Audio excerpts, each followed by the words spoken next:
All right, welcome back to another episode of There's Always a Song. My name is Brent Buchanan, and we are here in studio with my guest. And there's always a song. We're gonna have a song at the end of the show.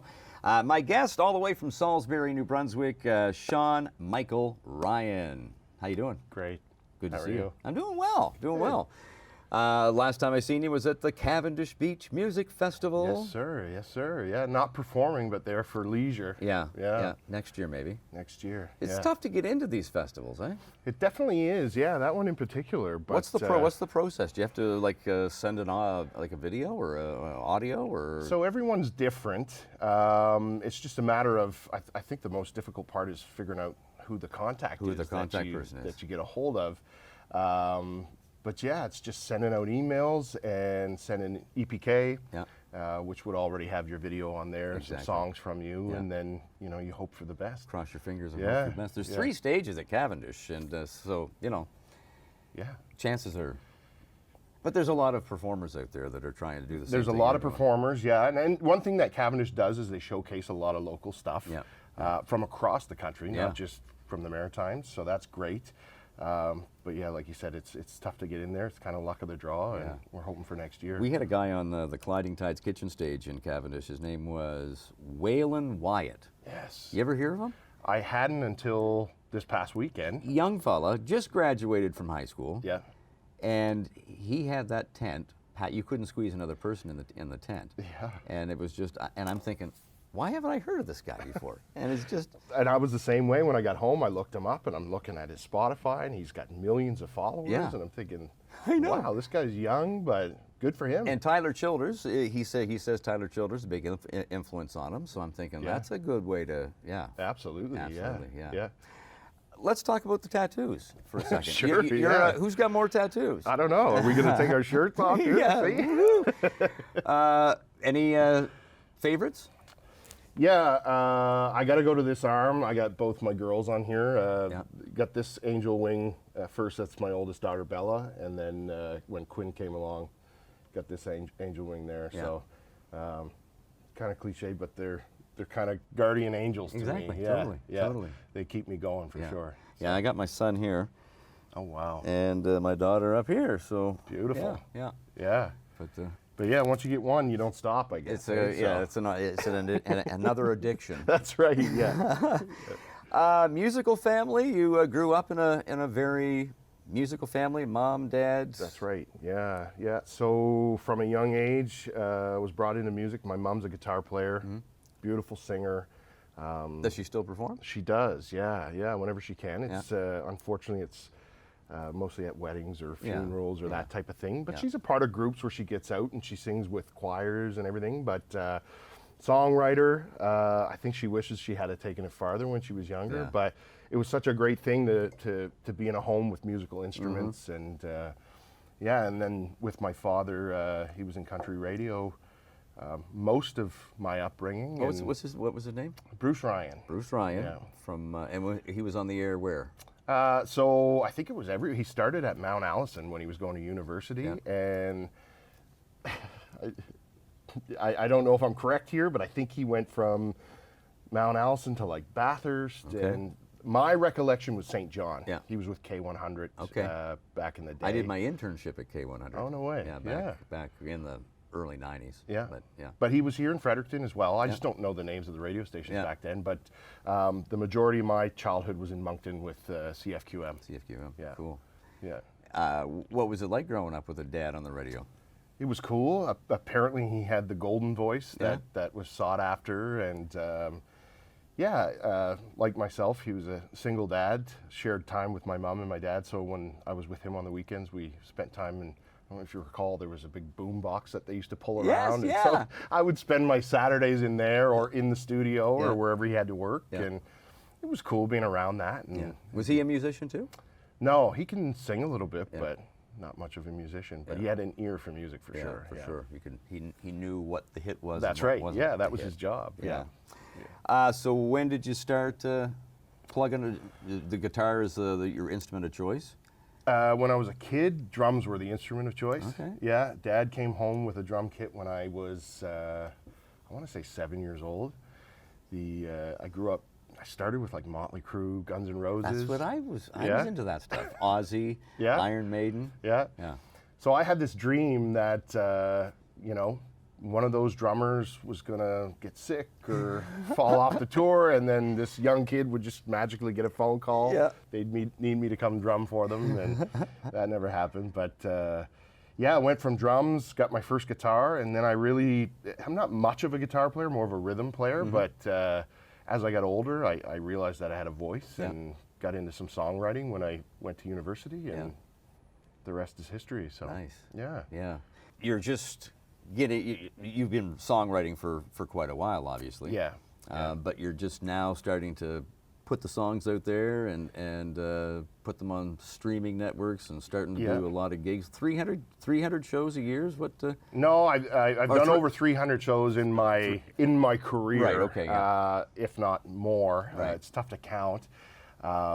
But yeah, when I was younger, it was performances all the time, songwriting. I grew up more in the rock and punk era, but always being around country music, I loved that storytelling side. So as I got older, I just kind of naturally went into that. But did it a lot when I was younger. But then when my daughters came around, I kind of stepped back from performing and putting things out there. And over the past probably 5-6 years, back into it. Yeah, that's great. Yeah. Now you mentioned you were in the rock side of things, but then you gradually into the country part of things. My son is playing a bass. He's a bass player. Okay. But he's into that thrash metal, heavy metal stuff. Yeah. And I'm hoping I put a bug in his ear and I said, you should maybe try some country songs. Yeah. I don't think so, Dad. No. No. I said, you'll probably get a lot more gigs as a country bass player. And he goes, I'm not in it for the money. Okay. So. That's good. Yeah. Carpenter by trade. Yes, sir. That's a tough gig. Yeah, absolutely. Yeah. So, speaking of growing up with music, carpentry was in the family as well. My dad married into another family that they were heavy on the carpentry. So at about 11, I started doing that, and again, similar to the music, haven't looked back. It's I found a passion in it for working with my hands and building things. I'm a big guy. I'm built for it. So You're creative. Yeah. There's an art to that side of things as well. So that's kind of in my blood, the music and the carpentry, and that's all I've really ever known. There's a guy out west, Tyler Joe Miller. He's a carpenter as well. Yeah. And he said, I'm still hammering nails Oh, and absolutely, still doing music. So yeah, there's something about throwing that tool belt on and getting to work, and I should maybe do it a little bit more, being a big guy. But well, I read that you were at the CMA Country Hall of Fame. You performed on that stage in Nashville? Yes, I did. Yeah, in 2023, I was invited to an event at the CMA Theater at the Country Music Hall of Fame. That's the Country Music Hall of Fame. Oh yeah, it was getting that call was just, How did you get this call? Like, what happened? So being a carpenter and being in the trades world, I've just networked a lot, and there's a group of tradespeople. They're known as the Castle Group. They were putting on a big event down there in Nashville, and they wanted entertainment. They'd gotten to know me. They had heard that I put out my newest single since getting back into things, and they wanted to give me that opportunity. When I arrived to my green room, I had no idea, but there was 2 songwriters, like legendary songwriters, that were sitting in there. So the experience was phenomenal. I say this to everybody. I feel like I blacked out when I was there. I bet. Because it was just, I'm walking these halls with all these posters of all the greats that had been there, and you walk out on that stage, and it's just, you get lost in the lights, and just you can feel the energy when you're there. I get last time I was there, I've been there a few times in Nashville. I just get the goosebumps. Oh yeah. And the hair on the back of your neck stands up, and you just like the Grand Ole Opry or the Ryman or Tootsie's or just like the Bluebird Cafe. You just feel There's so much history there. Oh man. Yeah, it's wild. Yeah, it is awesome. Yeah. Greatest experience. And have you been back?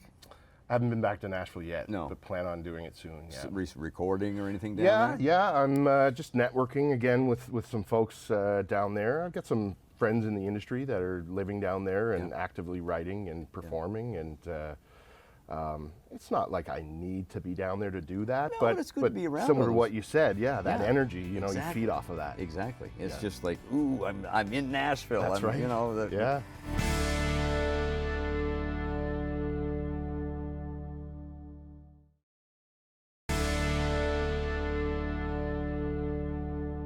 What's the songwriting process for you like?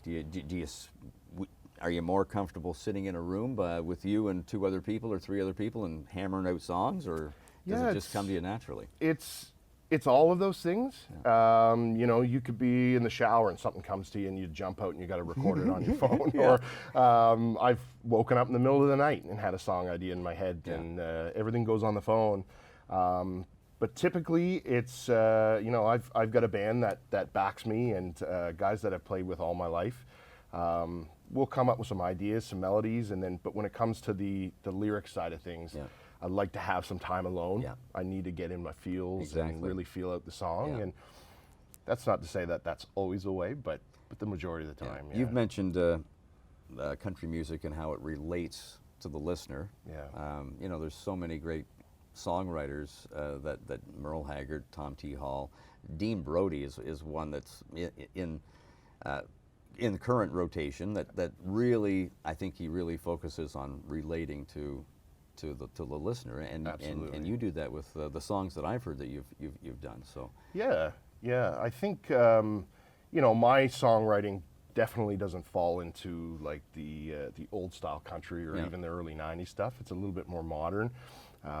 I think coming from the rock world, I fall into that genre a little bit. But when it comes to songwriting, I'm a great big sensitive guy. Yeah. So family is everything to me.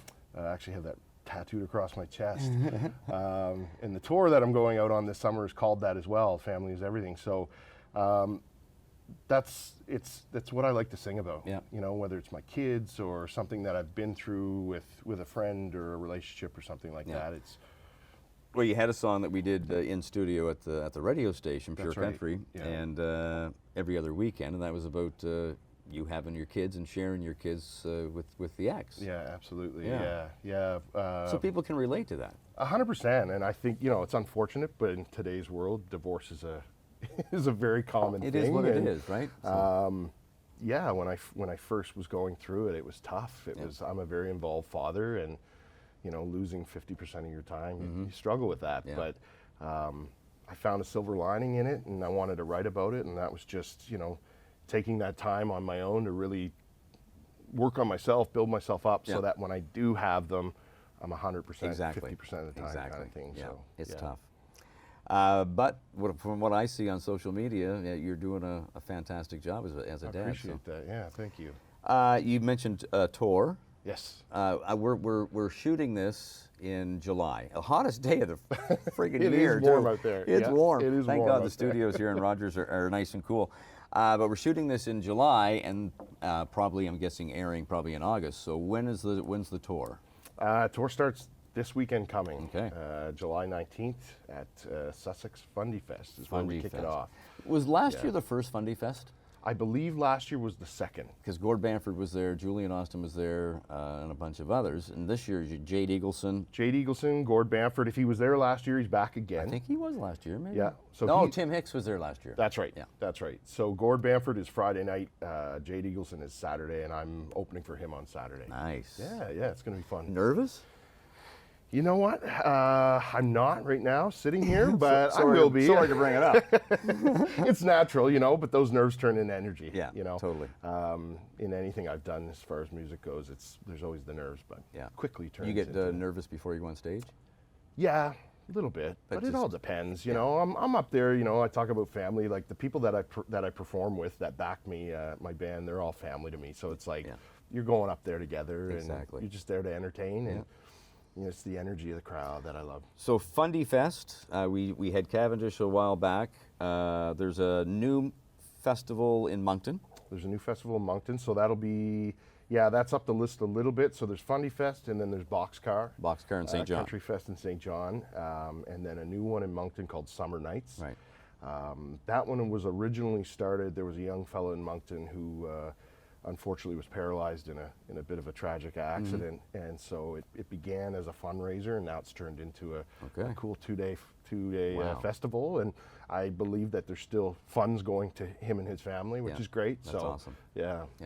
That's what music does, right? It brings people together, Music man. and artists, and they all get together and help each other. So that's awesome. Yeah. Boots and Hearts, that's a big one. Riley Taylor, who was on the show back, one of my first guests on the show, There's Always a Song, he won the Emerging Artist Contest, I think 2 years ago or 3 years ago at the Boots and Hearts. Boots and Hearts is probably the largest country music festival in Canada. It's just outside Toronto. Yeah.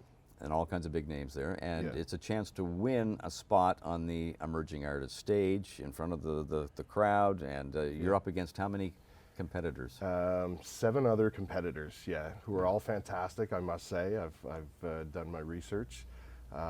Just grateful to even be on that stage, to be selected. I'm the only one east of Ontario that was chosen. Again, super blessed and grateful for that. But yeah, you want to talk about nerves when that day comes. It's going to be that's going to be something different. Yeah, for sure. But really looking forward to that. That one's in August. That one's coming up in August, and it's a big one. And if you do win it, you're going to be opening for. So the way that it works, there's 8 of us, and apparently there's a top 2 that will move into the Sunday portion of the festival. So we move from the Emerging Artist stage to the main stage, and I'll be opening for, I'm trying to manifest here. Yes, positive thoughts. That's right, yeah. Bands like Lakeview, Co-Wetzel, Hardy, Daughtry. Nice. It's an unbelievable lineup. The entire weekend, but Sunday that'll be a big day if we make it there. That would be a big day.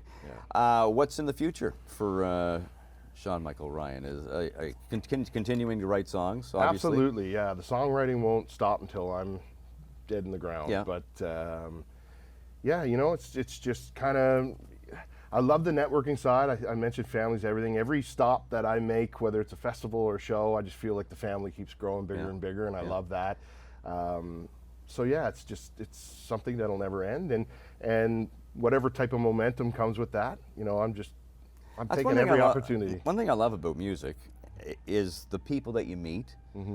Like I started radio in '93, and I can't imagine the people that I wouldn't have met if I wasn't in music. Absolutely. Yeah, it's just amazing. It truly does bring people together, and that's what I love about it. Again, it's the performances, the people that come out, the energy. That's what it's all about for me. So like I said, any opportunity that comes my way, I'm going to welcome it with open arms for sure. People can find your music where? Do you have a website? Absolutely, yeah. I've got a website, www.seanmichaelryan.com. All my social handles are at Sean Michael Ryan Music, whether that's TikTok, Instagram, Facebook. The reason why I'm laughing is I was interviewing George Jones one time, and at the end of the interview I said, George, what's your email? What's your website? And he goes, Nancy, what's my website? And Nancy goes, www.georgejones.com. And he goes, what's all the dots for anyway? Streaming, you're on Spotify and Apple and any streaming platform. I'm there. Yeah, under Sean Michael Ryan. Yeah. And can people book you for a show or a gig? Absolutely. Yeah, booking at seanmichaelryan.com if you want me out, and I mean, I can give out my phone number if you need it. Okay, let's talk about the song that you're going to do. You're going to do a song here. The show is called There's Always a Song. Right. And that holds true because we're going to do a song, and we're not going to do a song. You're going to do a song. And before we get to that, you did mention that you're going to be releasing another song sometime soon. That's right. Yeah. So I've been in the studio kind of working on multiple tunes. I've got one that I'd like to put out before the summer's over. It's a little bit more of a fun one, a little more summertime song. I'm talking about carpentry and music. I'm a big boater. I've gotten into that over the past couple of years, and it's cliche, but the best thing that you can do when you're out in the hot sun and boating is crack a beer, right? Exactly. So that's where it kind of stemmed from. Yeah. So I'm hoping that's going to be released in the next probably 4 or 5 weeks. Yeah. Do you, when you write songs, and maybe you put them down on a track, do you let your daughters say? Every time. Do you? Every time. You Yeah. say which ones should I They're release? my biggest critics. Really? Absolutely. Yeah. And do you take their honest I opinion? do, yeah. I think my kids are very much like me. They're very empathetic. They feel things to their core, and they're very honest. Yeah. If they don't like it, they'll tell me it's garbage. Perfect. Oh yeah. That's awesome. Yeah. Yeah. So this new one, they actually said that sounds like you, Dad. So Nice. yeah, I was actually a little bit, Yeah. maybe this isn't for me kind of thing, but they said it's the one. So. There. Yeah. And the kids know nowadays. They do. Just like that young fella that got on stage at Cavendish, Waylon Wyatt. I had never, like, I'm getting old, and maybe I'm out of the loop a lot, but this young fella just wowed the crowd, and the songs that he did, people loved them, and people knew them, knew the songs. So Yeah, absolutely. the song that you're planning on doing here on There's Always a Song is? I'm gonna do Tongue Tied. It was my first single getting back into the swing of things. I mentioned I was going through a divorce and kind of trying to figure that out, and the song is it's about getting back into maybe the dating game or the relationship phase, but carrying some baggage with you, and I guess that other partner maybe cutting you some slack or giving you some grace for being in there kind of thing. So like I said, just writing about real life stuff here. That's so good. All right, we're gonna hear the song. It's coming up right after the break. Sean Michael Ryan here on There's Always a Song.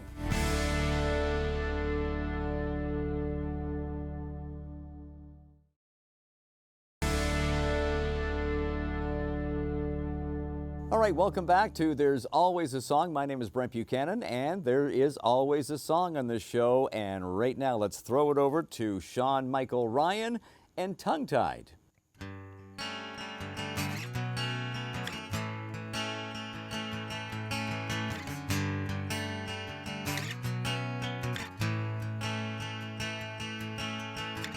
Fell in love, it was mid-September. Downtown, you were wearing my sweater. I was living on a dime, wasn't giving enough. I took you home, hoping mama wouldn't hit you. She made me promise that I would not break you. I don't ever want to know what I'd be giving up. If I tried to find the words, I stumble and I fall. I'm losing you. I've been tongue-tied and lost my whole life.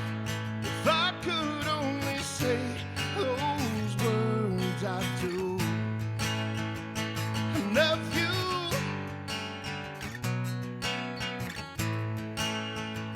I love you.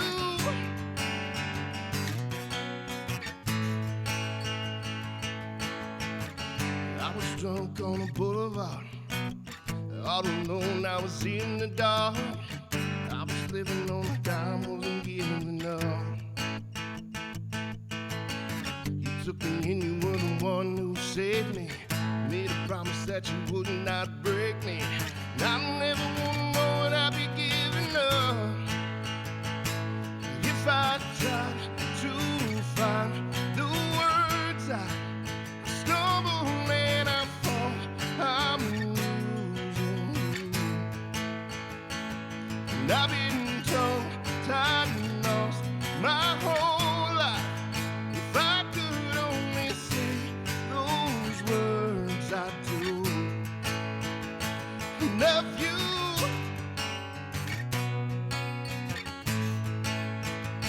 I love you.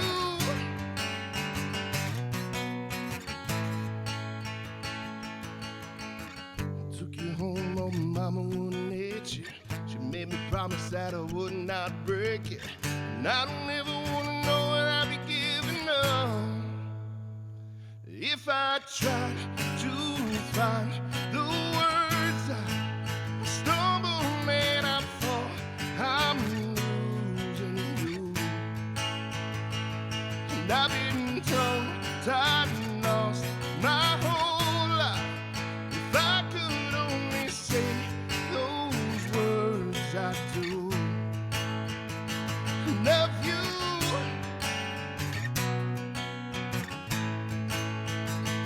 Love you.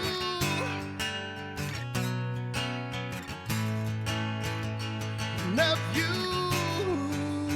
Oh, oh. Love you.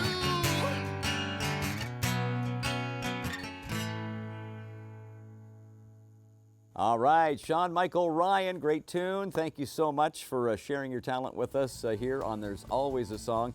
My name is Brent Buchanan once again. Thank you for tuning in. If you know someone that is a singer-songwriter and would be a perfect guest for this show, get a hold of me on Facebook, reach out, and we would love to have you on the show. Until next time, this is Always a Song. I'm Brent Buchanan.